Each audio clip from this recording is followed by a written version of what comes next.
Perkenalkan, nama aku Agusti Rayazani. Aku dari Program Studi Pendidikan Bahasa dan Sastra Indonesia, Fakultas Keguruan dan Ilmu Pendidikan Universitas Mataram.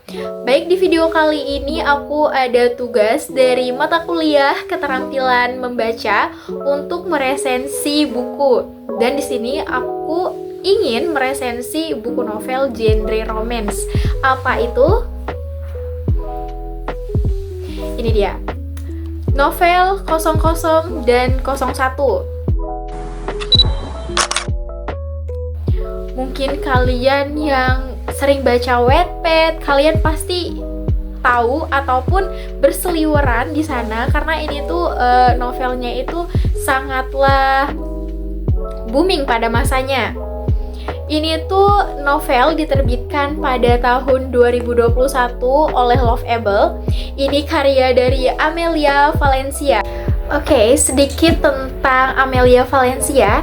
Amelia Valencia adalah seorang penulis yang berasal dari Indonesia yang cukup populer di kalangan pembaca remaja dikarenakan tema-tema yang diangkat pada novel ataupun di Wattpad-nya itu bertema tentang kehidupan yang dekat dengan kita para remaja, tentang pertemanan, percintaan, kehidupan yang relate dengan kita gitu. Oke, salah satunya yaitu novel yang akan aku bahas, yaitu novel 00 dan 01. Novel ini adalah salah satu karya terbaik dari Amelia Valencia dan cukup populer di kalangan remaja.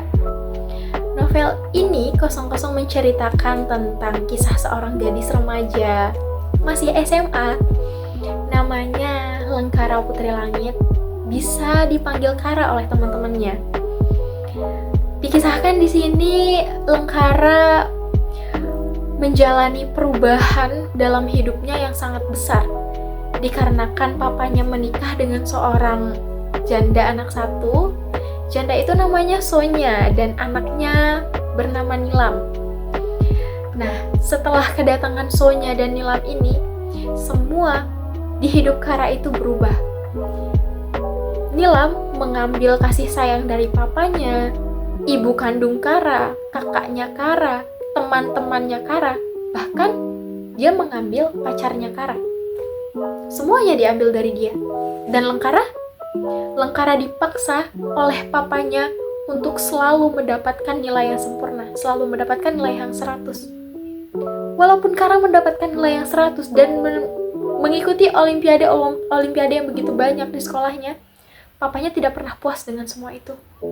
Jika Kara turun saja nilainya sedikit, itu akan berakibat fatal bagi dia.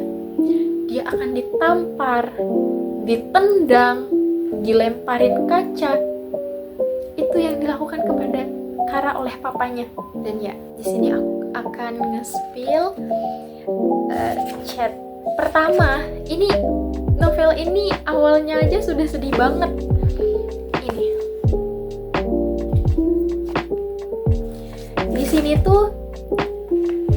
Ini tuh adalah chat Lengkara. Diceritakan Lengkara ini lagi pulang dari perpustakaan. Dia minta jemput sama pacarnya. "Nah Kak, jemput aku dong," katanya, "aku ada di sini." "Manja banget sih kamu," katanya. "Bisa pulang sendiri kan?" Terus dicat lagi kakaknya. "Kenapa sih lo nggak bisa lo sendiri aja? Manja banget." Chat temennya, tapi temennya ada di luar kota. Dan Kara di sana sakit hati, sakit banget. Dan waktu itu juga udaranya udah nggak baik, udah malam, udah mau tengah malam. Kayak di sini. Kenapa ini 00? Karena inilah jam yang menunjukkan puncak dari masalah yang ada di sini. Yang aku lihat kayak gitu. Kenapa ada jam? Karena di setiap partnya juga disimbolkan dengan jam-jam gitu. Singkatnya, sebenarnya pacarnya Kara itu di sini tuh baik. Cuman karena suatu hal, dia itu harus mengikuti apa yang diinginkan oleh papanya Kara, yaitu baik dengan Nilam, menjaga Nilam di depan Lengkara, nggak boleh deket-deket dengan Kara. Itu karena apa? Biar Kara itu tidak dimarahin sama papanya, tidak disiksa sama papanya. Tapi apa? Papanya tetap saja menyiksa dia. Karena apa? Karena Nilam selalu melaporkan Kara kepada papanya. Ceritanya itu di sini sangat berlika-liku, banyak masalahnya juga. Tapi endingnya Mas Naka dan Lengkara tidak bisa bersatu. Itu yang buat sedih. Mereka tidak bisa bersatu. Mas Naka meninggal, mata Mas Naka didonorkan untuk Lengkara.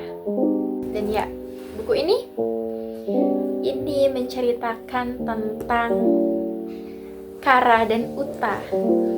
Di sini dikisahkan Lengkara itu menulis ceritanya sendiri dengan versi dia, yaitu menulis kisahnya sendiri.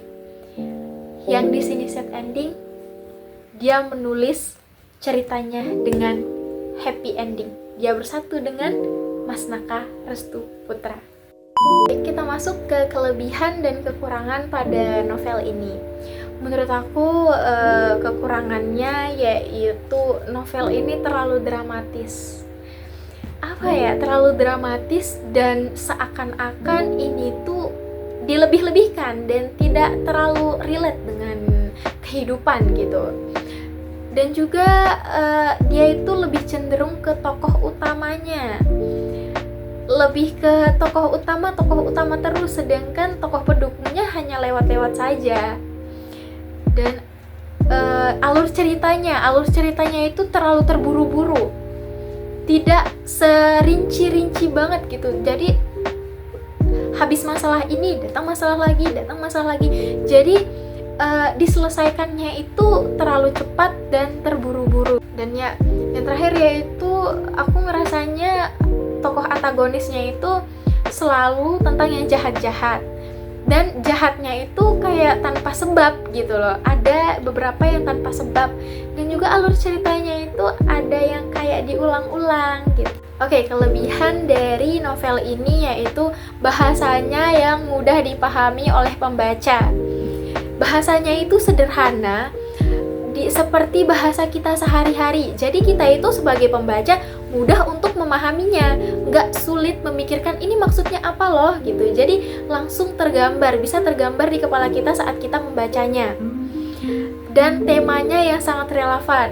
Dia mengambil tema persahabatan, cinta, dan keluarga, dan itu ya ada di sekeliling kita. Oke, dan yang terakhir yaitu nggak kalah penting, kisah ini sangatlah menyentuh hati kita si pembaca.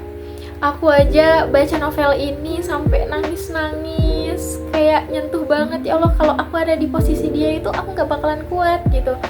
Aku pasti bakalan nyerah duluan karena dia itu sangat kuat gitu. Jadi nyentuh banget di kisah di dalam novel ini, dan banyak banget kata-kata yang sangat wow. Aku ada beberapa tandain di sini juga kata-katanya. Dan bukan hanya itu, novel ini juga ada bonusnya, itu ada ini, buku catatan biologinya Mas Naka Restu Putra. Kalau kalian mau tahu ini apa, kalian harus baca ini dulu. Ini tuh buku catatan biologinya Mas Naka. Ini tuh menarik banget sih, sampai ada catatannya segala.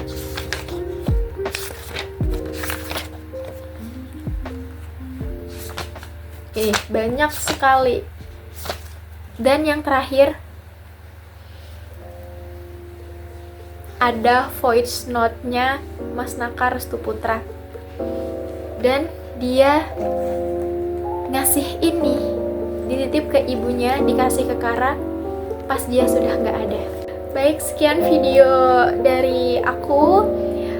Terima kasih yang udah nonton sampai akhir. Wassalamualaikum warahmatullahi wabarakatuh. Dadah, terima kasih semuanya.